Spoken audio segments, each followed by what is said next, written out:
What does Zyn really give you? Not just smoke-free nicotine satisfaction, but also real freedom to do more of what you love, when and where you want to do it. Why bring Zyn along for the ride? Because America's #1 nicotine pouch opens up all the possibilities of right now. With Zyn, you don't just find freedom, you keep finding it. Find your Zyn. Learn more at Zyn.com. Warning, this product contains nicotine. Nicotine is an addictive chemical. What does Zyn really give you? Not just smoke-free nicotine satisfaction, but also real freedom to do more of what you love, when and where you want to do it. Why bring Zyn along for the ride?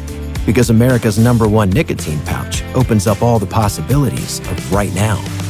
With Zyn, you don't just find freedom, you keep finding it. Find your Zyn. Learn more at Zyn.com. Warning, this product contains nicotine. Nicotine is an addictive chemical. Welcome to the Big Suey, presented by DraftKings, Why are you listening to this show? the podcast that seems very similar to the other Dan Le Batard podcast. I'm sorry, I'm not going to apologize for that. In fact, the only difference seems to be this imaging. I have been tempted in restaurants just walking past tables to grab somebody's fries that if they're just there. That hasn't happened to you guys? I've done it. And now, here's the marching man to nowhere, Fat Face, and the habitual liar. It is time for Stugotz to share his game notes. No one in the media will tell you what happened better than my boy Stu. Weekend observations brought to you by Miller Lite. Dan, they were down 2-0. 2 home losses at the world's most famous arena.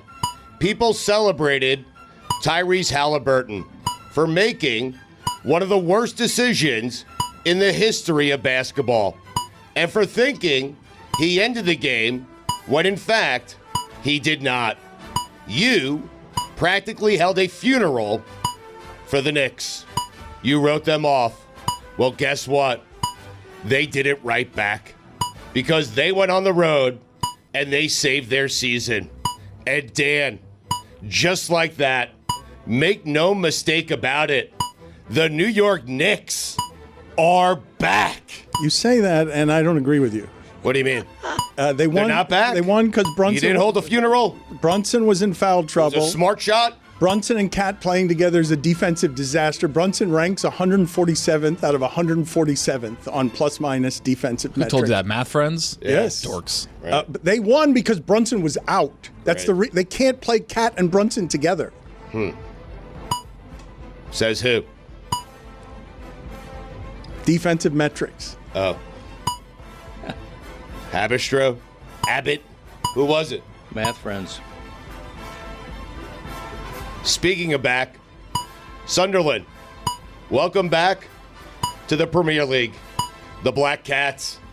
Also back, Ronald Acuna Jr., 467 feet, dead center, first pitch back. I mean, After that guy. That's crazy. That first pitch back, you can't throw it over the plate to him. He's got to know, right, that I'm swinging at the first pitch no matter what, because if I do hit a home run, that shit is cool. Also back, the Red Clay at Roland Garros. 4 things back. Long weekend, Dano. That is a lot of backs. Yeah? Nori just beat Medvedev. Get out of here. Yeah. He's out? Yeah, Cam I'm Nori telling you, this Cam French Nori Open- back from the dead. It's a different tournament. It really is. Love that Clay. How great was that tribute to Rafa? It was awesome. He had the 4 legends So of that good. generation. See It his was kid really cool. high-fiving the other 3. That was awesome. It was nice. Yeah. Cute kid. Is his arm also a lot larger than his other arm? The kids? They were saying that should Larger have than been, Federer's. that should have been the way that they honored Rafa, instead of like forever having a footprint in the clay, just a huge left arm. An arm that looked like a thigh. Dan, when the Knicks are down 20, you know where they have you? Right where they want you. You're on your game. 20 points is the most dangerous lead in basketball. Dan, I'll never forget where I was when a lineup with DeLone Wright and Landry Shamet saved the Knicks season. That Shamet 3 in the corner was huge. Massive. And the offensive foul. No idea it was a Knick. Again, they won because Brunson had to sit. Yeah. Are you saying the Knicks are better without Brunson? I'm saying they're What are better. you saying? I'm saying they're better. What are the math guys saying? They're better at defense without Brunson. That they show every time Thibodeau goes in and out with Brunson on defense the last 2 minutes of any game. Tom Thibodeau trying out new lineups in a must-win game. You know what that was, of course, right, Dan? Throwing the kitchen sink at them. Everything but the kitchen sink game. Man, you are on it, Thibs. Oh. Yes. I fired him at halftime. I mean, Mitchell Robinson's a fun player to watch. He is. Problem is you can't burn him out for 46 minutes. He an needs to play like experience. Yeah. 19 minutes. And you just can't. He's not fun to watch at the free throw line. Like Stan was saying the other day during the game, every time he grabs an offensive rebound, just foul it. I can hear Stan's eye rolls sometimes Yes. at Reggie.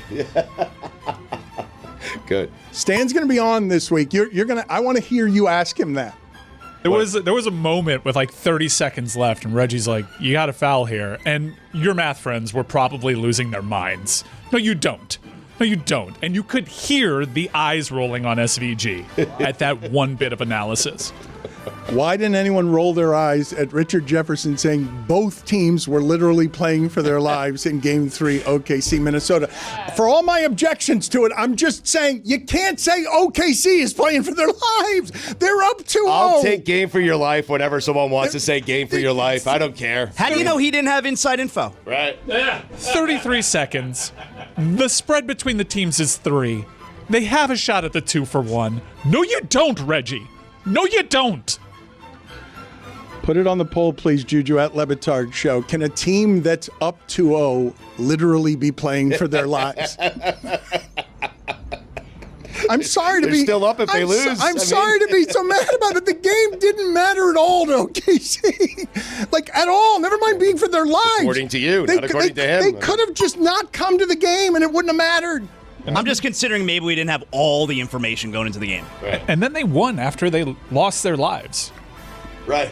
Hard to do. Impossible feat. They should win the series. I mean, let's just move on. Knicks Pacers, the rare Eastern Conference Finals. That just keeps starting. The home team win a game. Anyway, Scott Foster did what Scott Foster does. The extender. The extender. Sounds like a great Jason Statham movie. What does it sound more like? A Jason Statham movie or a Jimmy Johnson commercial for erectile pills? Wow. Wow. That's a good one. One of the most shocking things of my lifetime commercially Same. was seeing Jimmy Johnson in a race suit, a race car suit. Extends. Yeah. Yes, doing commercials for something that makes your pee-pee longer. Boing. Well, I don't know. Longer. You're Jimmy You had to go boing there? I did. Johnson. That was no sound effect either, by the way. I created that. It was literally the best sound effect I've ever made myself. The Knicks and Pacers are a combined 12-2 this playoffs on the road. Road court advantage. Both teams would sign up today for only road games. Do you believe that? I do not. I don't think the Knicks like playing in the Mecca. Weird. I spent the entire third quarter coming up with trades to get Karl Anthony Towns off the Knicks, and spent the entire fourth quarter saying he was the best Knick of all time. It's quite the roller coaster, these games. TJ McConnell leads the NBA in pesky. Cam Payne leads the NBA in irrational confidence. The Mario Chalmers top 5 players in NBA history who had the most irrational confidence. He has naming rights. Number 5, Ruben Patterson for dubbing himself the Kobe Stopper. Number 4, J.R. Smith. Number 3. I saw him, by the way. You haven't lived until you experience the NBA playoffs the way that I did this weekend. Okay. I was right near Madison Square Garden when it emptied. It was very quiet as it emptied on Saturday night. Right. It was just as empty, just as quiet Sunday morning, but I did see right in front of my hotel smoking a joint in the street, J.R. Smith, and it made me feel good about where I was in the world. Huh. Seems right. That doesn't sound like him. Is he coaching somewhere? He is, I think. He's golfing pretty well, too. No, he's a coach somewhere. He's a great golfer, and he was just right. I will coaching not, a college. I will not get used to being in New York City and seeing people smoke openly in the street, but to have J.R. Smith do it felt right. Yes. I saw J.R. Smith one time at Dayland Mall without a shirt. Just in the mall. No shirt. Nobody said anything to him. Smoking? Not smoking. When he got outside, yeah. But in the mall, just no shirt. He spent, after they won the championship, both him and Ron Artest spent a lot of time, days, either in Artest's case, wearing his uniform around the city, or being shirtless, and J.R. Smith just being shirtless. New York City is weird. It's a free-for-all, man. Everyone's just smoking weed. Do you think it's weird? You guys think it's weird that I'm sitting there telling you, do you know that it's still strange to me, optically, based on how it is that I grew up around marijuana, to see J.R. Smith in front of a hotel just openly being okay smoking marijuana, and there's no stigma to it? Because I felt like he had to hide it poorly the entirety of his career. No, that's how I visited Amsterdam 25 years ago. I was like, this place is crazy. No, It's like that. Dan, there's still a stigma around snitching. Wait a minute. Yeah. Don't be putting his business out there. Wait a minute. That's not J.R. Smith does not have that kind of reputation for you to be doing that. You know, Mike, not Careful. cool. Yeah. Just say I wasn't sure it was him. Right. Could have been an impersonator. Yeah. I wasn't sure it was weed, but I was, because it was J.R. Smith. I didn't even see smoke or I anything see. in his hand. Right. I just thought. So seeing J.R. Smith confirmed for you that it was indeed marijuana. It was 8 o'clock in the morning. It's J.R. Smith. I don't see any smoke around him, but clearly he's smoking, right? Because it's J.R. Smith. Wow, early buzz.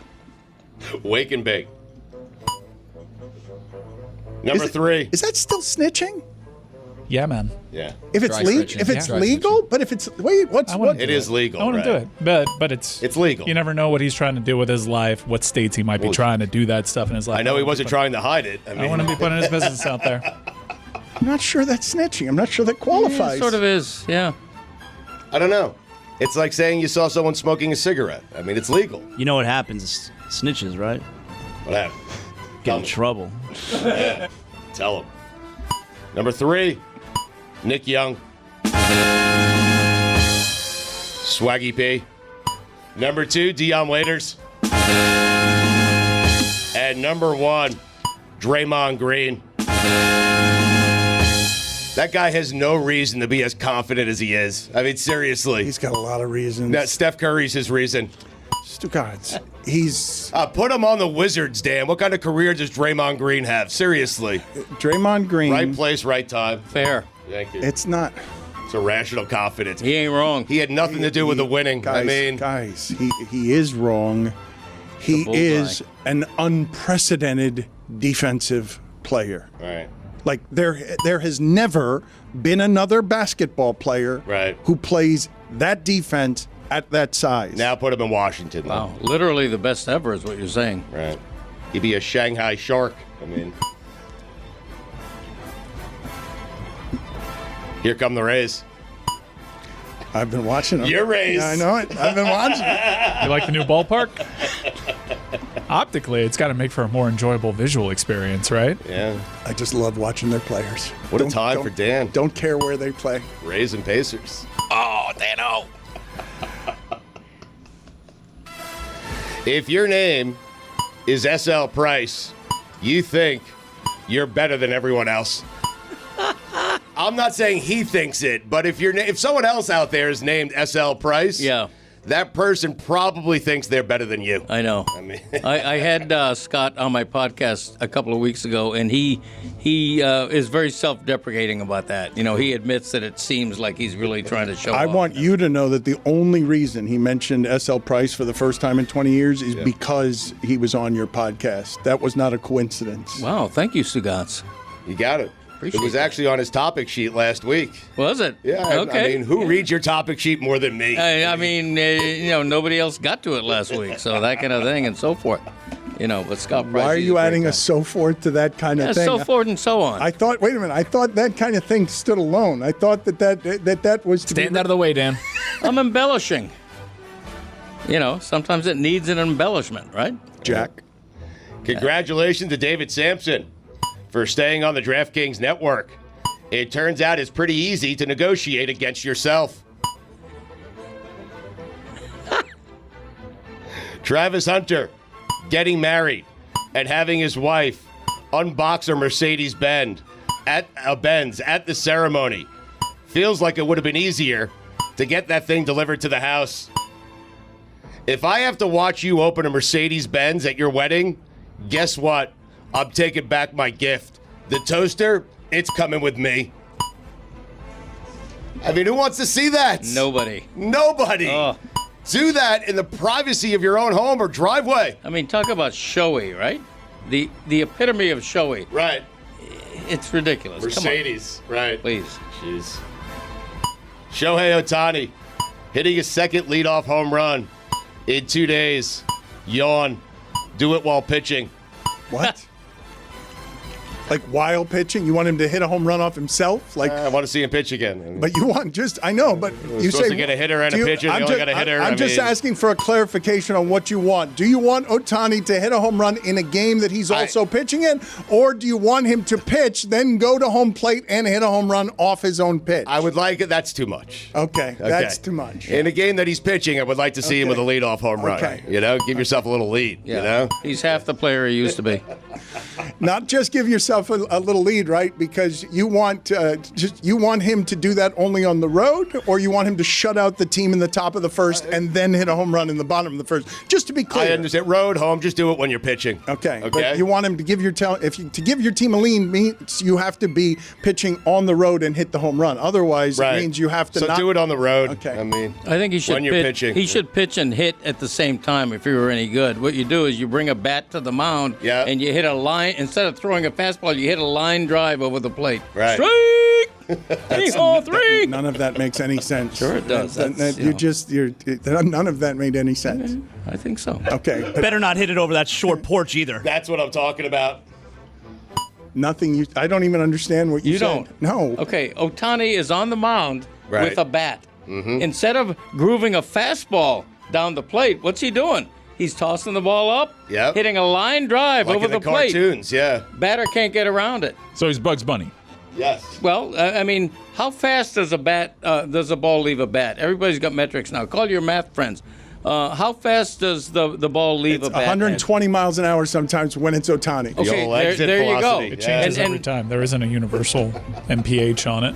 Okay, but how fast do you throw? Let's say 100 miles an hour. You can hit it harder than that, You right? can, but it has to be thrown at you 100 miles an hour in order to do that. You've got him hitting it off a tee at 100 miles an hour. That's not how that works. No, you don't use a tee. You throw it up like we did It's like back in the infield day. practice, But that's- Dan. Like yeah. Little League infield Right, practice when yeah. the coach would throw it They're up. not Use a fungos. fungo. They're not Like fungos. Red Berry. Right, No. Red Berry. Rest in peace, Nice Red Berry. reference. Greg, you don't understand what you're saying. In order to hit a ball 120 miles an hour, it has to be thrown at about 100 miles Is an hour. that true? Yes. I doubt that. Tom Emanski could probably do it. Yes. You That's the type of skill that got back-to-back-to-back-to-back AAU national championships. Can you guys call some of my physics friends, please? Oh, God. Physics Now it's friend. physics. Oh, I my need a Do they God. physics outrank friend. the I know next that level? center I mean- fielder can throw that ball into a garbage can. I don't care what analytics the Dodgers have. A leadoff hitter should not lead the league in home runs. It's bad baseball. They're playing it differently That's now. bad baseball. Yeah, terrible. They're not. That's not how they're playing. Cleanup hitters anymore. got to lead the league in That's- homers. God, you guys. Call the math guys. That's how Emanski taught it. And like Fred McGriff told us, Yep, crime dog. that is the instructional video that gets results. You know what the F in Taylor Fritz stands for? Not France. It's a different tournament, man. Guys who are good on every other surface aren't good there. It's weird. I mean, it's been the case since they put clay on that court, Stugotz. Well, it's always been clay, I think. That's correct.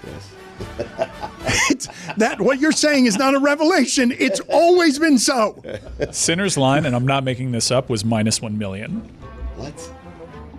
I've never seen so many zeros after a 1 in a line. I mean, if you see 2 cents lying on the ground, do you pick it up? I saw a friend of mine. I saw a friend of mine with a $10 bet that would have cashed $10,000. Tyler Hero, Finals MVP. Sad bet. Just light your $10 on fire. Seriously.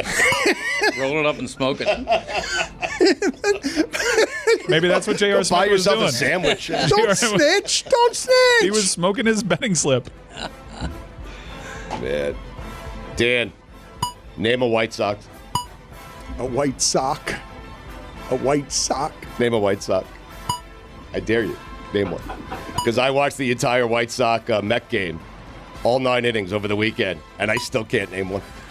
Jose Contreras. Get out of here. Hoyt Wilhelm. There's no way. Contreras, maybe. Is he? Is he White still Sox? around? Jose Contreras. No, he's not. Stugotz. Dan, you'll never guess who the Mets hitting coach is. Eric Chavez. A professional hitter of baseballs.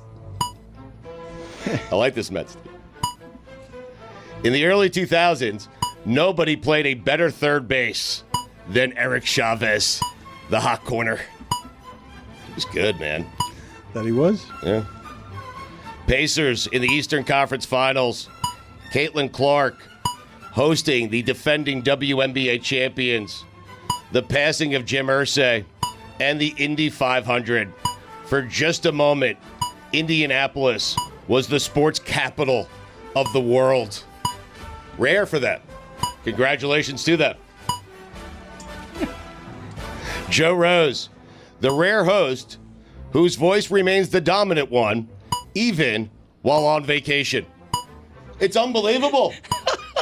I mean, there's 5 minutes, segments followed by 11 minutes of Joe Rose commercials. Still doing it. And he does it like he's still there. The big dog. Ah, the big dog. Still getting it done. So we're inside 100 days until the cane season started today. Wow. It wasn't Joe. It was somebody else, but it sounded like Joe. It was Omar. Didn't sound like Joe. They do this weird thing where they have Joe, like Joe's not there, but they make it seem like Joe's still there. Like Joe AI? Yeah. Last of his kind. Really? There will never You're right. there will never be anything like that 100% again. right. He's had a great career. That's correct. Great run. He was a pretty good tight end. He's been a better broadcaster. I don't think he was a pretty good tight end. I think he was about 385 yards a season as a tight Good end. blocking tight end. No, he wasn't that either. He got ransacked pretty good as a blocking tight end. Caught Dan Marino's first career That's touchdown. all you can say, and that's why he's had a great career. Everything that happened after. Go ahead and look up his average. Go ahead. Please look up okay. for me. I shall. I've done it. It's great. Joe Rose's playing career, so you see how ignorant you are about your Miami Dolphins Dolphin historian.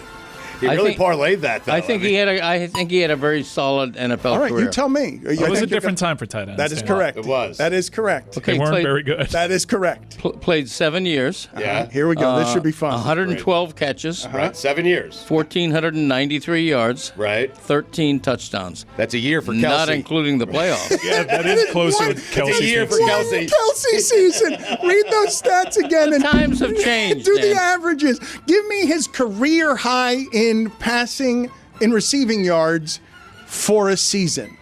345. Okay. Wow. You know what? You're surprised by that, huh? He led NFL tight ends with 345 yards receiving. That's a big deal. Travis Kelce in 22 had 110 catches for 1,338 yards and 12 touchdowns. Show off. That season. Is that right? That he led tight ends in receiving Yeah. yards? That's really impressive. Yep. I mean, of the era, he was Travis Kelce. Yeah. But he was playing at a time where Cullen Winslow was playing, right? Todd Christensen. That is a crazy bit of context. That he was. Are you sure? I'm seeing Can't be bold-faced numbers here. I don't know what. Doesn't that usually mean you led the league in something? I don't know. Okay, he doesn't actually know. There's no explainer It doesn't here. seem. Look, even for the time, right. I understand. I'm going to get to the bottom of this. The Dolphins Thank of you. 1972 won the championship with Bob Greasy throwing 7 passes in the Super Bowl. Right. Okay, but that wasn't when Joe Rose played. He played 15 years later when 340 yards from a tight end was actually a decent amount for a tight end. I don't believe it would lead the season in receiving. That's for correct. A tight end. I will do a quick correction. It led the Dolphins tight ends in receiving. Okay. But it did not lead the NFL. Okay. It Yeah. did not lead the NFL Yeah. in tight ends. Better than average yards per catch for a tight end, 13.3. You go, Joe. Minor penalty, 2 minutes, delay of show. It's a good delay, though. In 1983, Kellen Winslow had 88 catches for 1,200 yards and 8 touchdowns. Again, not To a good lead the tight league. end. I'll say it again. No offense, Joe Rose. Love your career. Amazing career. Just not as a tight end. No offense, though. No offense. No mean. offense, right? If Andy Murray played in any other era, he'd be the GOAT or in the GOAT conversation. That's funny. The A in Andy Murray stands for any other era GOAT conversation. I mean, too bad for him. I've got another hot take. Seriously. Wawrinka too. Yeah, He doesn't even crack the top 4. right. It's like all the guys who played when Jordan played. Had Jordan not been around, we might be talking about Olajuwon as the greatest of all time. Maybe Drexler, maybe Barkley. Crazy. Andy Murray. What was he doing there, though? At his peak. I know, but come on. The other guys. At his peak, winning at Wimbledon, he deserves to be there. Stan's got to be pissed, though. Yeah. Dan, you might have missed this, but Javi Baez is a center fielder. Haven't missed it. No, we talked about it No, last week. I knew he was a Tiger, but a No, center fielder. Last week we talked about it. Last week. All right, sorry. It's got to suck to be Stan Wawrinka. He's like, I can't even be the Swiss guy. Kyle Larson going for the double in the Indy 500 and the Coca-Cola 600 and crashing in both. Hey, Kyle, why don't you pick one race and master that first? Focus on finishing. Oh, what a joke. You got anything for him on this, Mike? You were touting Larson last week. You were very much looking forward to something that had to be pretty disappointing. There have been 12 attempts. Only one person has ever successfully done the double, run all 1,100 miles. It's really hard to do. And on top of that, you have idiots telling you you're a bad driver for just merely trying it. Kyle Larson could have just not tried it and not subjected himself to being in Stugotz's weekend observations. And if you read his post-race comments, it sounds like he's kind of done doing the double. Good. It was a very frustrating experience. And no, it's not good. I think pushing the boundaries of what is possible in motorsports is something everybody should aspire to. But the reaction to it has made me, as a Kyle Larson fan, not want him to run it anymore. We will ask the winner of the Indy 500 question about that in the next 20 minutes. All right. Tip of the cap to Around the Horn and Tony Reale. Hell of a run. Speaking of hell, Art Briles. Dan, those are the weekend observations. Hey, listeners, listen up, because I know that approaching the summer, you're probably as busy as I am, but also as desperate as I am to find some healthy meals that you can fit into those busy windows. Well, it's time to make this the best summer yet with nutritious 2-minute meals from Factor. Eating well has never been this easy. Just heat up and enjoy, giving you more time to do what you want. Get outside instead of prepping and cooking indoors. Factor Meals arrives fresh and ready to eat. It's perfect for any active lifestyle because with 45 weekly menu options, you can pick gourmet meals that fit your goals. Choose from Calorie Smart, Protein Plus, Keto, and more. In my most recent meals, I had the honey mustard chicken, I had that garlic herb salmon, and every side, every part of this meal was delicious. Honestly, at the end of it, I was just left wanting more because Factor's meals are that fresh, that delicious, and that nutritious. So get started at factormeals.com/Dan50off and use code Dan50off to get 50% off plus free shipping on your first box. That's code Dan50off at factormeals.com/Dan50off for 50% off plus free shipping. What does Zyn really give you? Not just smoke-free nicotine satisfaction, but also real freedom to do more of what you love, when and where you want to do it. Why bring Zyn along for the ride? Because America's #1 nicotine pouch opens up all the possibilities of right now. With Zyn, you don't just find freedom, you keep finding it. Find your Zyn. Learn more at Zyn.com. Warning, this product contains nicotine. Nicotine is an addictive chemical. Hey everybody, it's Mike Ryan. Now the weather is warming up. That means summer concert season is right around the corner, and so many great acts are releasing albums and touring those albums over the summer. We got stadium shows, amphitheaters, people that want to wear shorts and party all night long. But guess what? Some tickets are hard to find. Sometimes tickets are sold out and you have hard to get into events and you have nowhere to turn other than the secondary market. Well, why don't you turn to Game Time? Because from my experience, that's where I always turn to find the best deal. You may be asking yourself, Mike, what does last minute deals even mean? It means you can save up to 60% off buying last minute tickets for sports, comedy, and theater. But most importantly, this summer, if you're a music lover like me, check out Game Time for concert tickets I already have. Take the guesswork out of buying concert tickets and shows with Game Time. Download the Game Time app, create an account, and use code DAN for $20 off your first purchase. Terms apply. Again, create an account and redeem code DAN for $20 off. Download the Game Time app today. Last minute tickets, lowest price, guaranteed. Don Le Batard. I had Rachel and Emma both home, and I was in a fight with Rachel. And I said, if you roll your eyes one more time, there's going to be a problem. A big problem. And she said, really? What are you going to do? Stugotz. Oh, goddamn. I mean, that's where I didn't have an answer. This is the Don Le Batard Show with the Stugotz.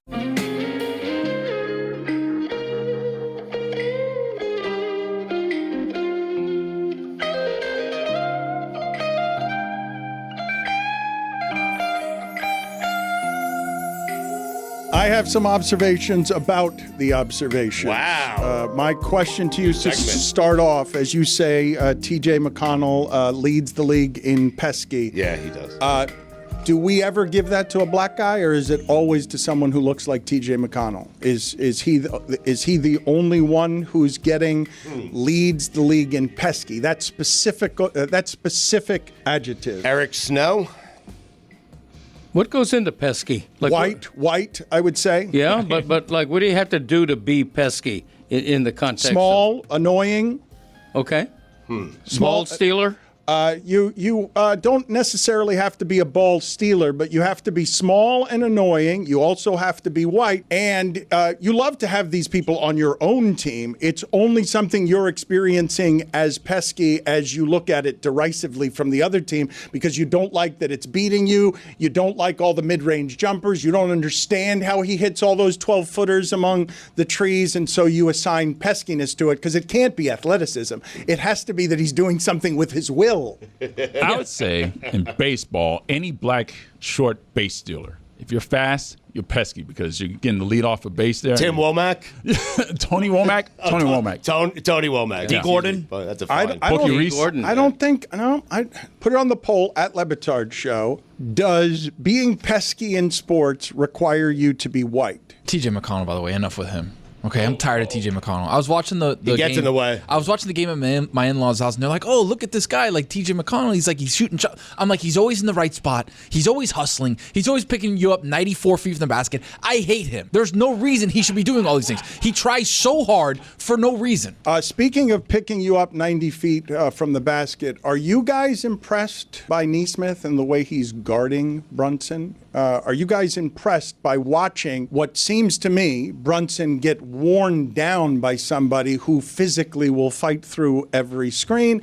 And I think the reason they lost the game, aside from Brunson leaving with foul trouble, is just Nesmith got hurt, and then all of a sudden the Pacers go 1 for 8 from 3 in the fourth quarter, and the whole thing falls apart. But it seems to me, I haven't seen a lot of this. I've watched a decent amount of Knicks basketball this year. I haven't seen a whole lot of people have the physical size to bother Brunson just bringing the ball up court in a way that might make him tired and might impact his judgment when he gets into foul trouble. He's 100% playing tonight, right? Like Carlisle's, I don't know, like Carlisle's just, he's screwing with the Knicks. He's definitely playing tonight, right? What did they put in his ankle, by the way? Because I saw that ankle turn, and I was like, ouch, he's got squad for a couple weeks, and then all of a sudden he kind of hops back out there, and I was like, I don't understand what happens this time of year. I don't know how Reinhart is a day-to-day decision. Like, I don't get when I see some of these hits. But I saw a championship one from Giannis Antetokounmpo when I thought in those finals that his career had ended. And then he had 50. I thought his carer had ended from the way wild. that he landed, and then he won the championship like 3 games later. And he made every free throw. There are 2 times in recent years where I thought during a basketball playoff game that someone's career was over. It was Giannis in the finals, and it was Joel Embiid after a dunk when he landed on the court and his knee gave, and I'm like, oh my God, that's clearly not a leg that's going to work correctly anymore. And he played the next game. And I don't get it. I don't understand. To your Nesmith point, though, he's a very physical defender. He's 6'6", so he's way bigger than Jalen Brunson. He's got the length to kind of get in front of him. But it feels like in certain moments, Jalen Brunson is getting around him and making plays in clutch time. He'll make them against anybody. Like Brunson, there is no such human being who can defend, not that size or any size, who's going to keep Brunson from getting to the basket. I'm just saying I'm not used to it looking as hard just to dribble up the court as it has in this series for Brunson. I've been surprised, impressed, and taken aback by how important the athleticism of Nesmith is, even though Brunson will get his 40 against anybody. He's averaging 34 a game in this series, but you're right. Nesmith makes it more difficult for him. He does. It's what seems to my eye to be true, but it may not actually be true mathematically because, like I said, Brunson is a really unusual player being able to score that way at that size. And I will say, only one time in NBA history during the modern age can you say that a player of that size has ever won the championship. It's Isaiah Thomas.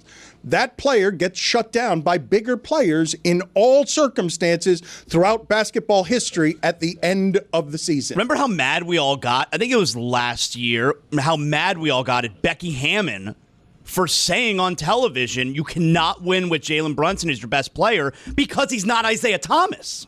But he has been. In the postseason. He's done everything except win on a broken ankle. But I'm telling you that the defense on Brunson is a problem. When I say ranks 147th out of 147th on defensive metrics plus minus, Stugotz, Carlisle is going to pick at that the rest of the series the way that Tyler Hero got picked at on defense. Every single time Brunson's on someone, that's going to be the matchup that they look to exploit. And it's problematic that if you have Cat and Brunson on the floor at the same time, the Pacers are going to get to play basketball the way they want to with the pace, and they're going to be able to shred your defense because you're terrible at defense when those two players are on the court together. That was always the issue with this Knicks team, right? They traded Karl Anthony Towns. They have this amazing offensive situation, but then midway through the season, they're like, wow, this defense is terrible. And how are they going to fix it going into the playoffs? Because this is obviously a good enough team to make it to the playoffs. And now you're seeing in these stretch runs of the Eastern Conference Finals, you're like, man, you can't play Cat and Brunson together. Oh, Mitchell Robinson's playing 28 minutes a game, even though he should be playing 20,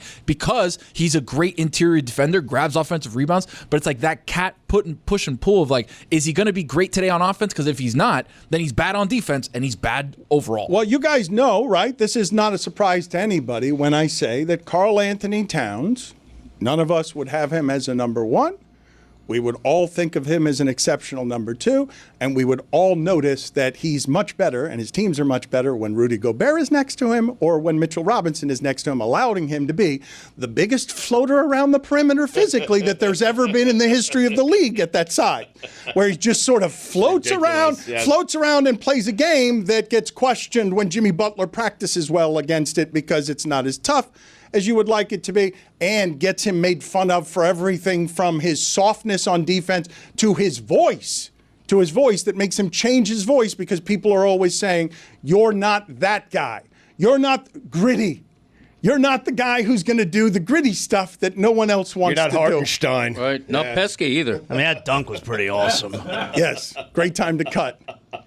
I want to bring up something now that he mentions Hartenstein, and I want to start a new segment that is Dan is terrible at gambling. Because let me tell you what happened soon after in Game 3 the other night between Minnesota and OKC after Richard Jefferson said both teams were literally playing for their lives. I'm just, I maybe he had information we don't, that's all. Right. He's on the broadcast. I had Hartenstein. Now, you guys remember how that game ended up, 150-101, the biggest loss in the history of OKC being OKC as a city. I had Hartenstein over 8.5 points. I'm just going to tell you how that game started. I can't wait. 4-0 OKC on 2 Hartenstein floaters. Oh, are you feeling good? Soon thereafter, an easy lob for an alley-oop that he somehow clanks on the rim. And he scored 2 more points the rest of the game. I lose Hartenstein 6 points. But that game started OKC up 4-0 with Hartenstein on an unprecedented 4-0 Hartenstein run. Floaters. Hartenstein was up 4-0. That's correct. Floaters. I got 8.5. At that point, you're feeling pretty good about your bet, no? It's a lock. Yeah. Got to double down. You should have hedged. Yeah. Do you know how often shit like that happens to me? How does that happen? It's 4-0.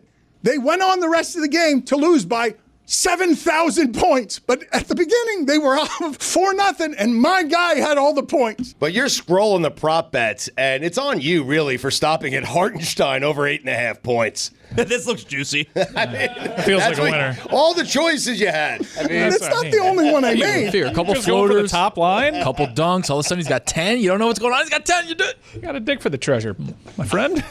Sometimes you got to go searching for it. Sometimes you got a hot tip about Mikola scoring a goal, and you go for it. They're crashing the net these days. I like Stugotz's way better. Stugotz has me making a single bet all weekend. and just search. Found it! Where he has me meticulously scouring for every market inefficiency throughout the French Open, IndyCar, everything else, and being like, you know what I got? Hartenstein. That half point on Hartenstein, like 9's guaranteed. Look how smart I am when they're up 4-0. I knew they were going to run the offense through Hartenstein early so that I could stop watching the game. Soon after, Richard Jefferson said what he said about it being literally for the lives of an OKC team that was up 2-0. Maybe he knew something.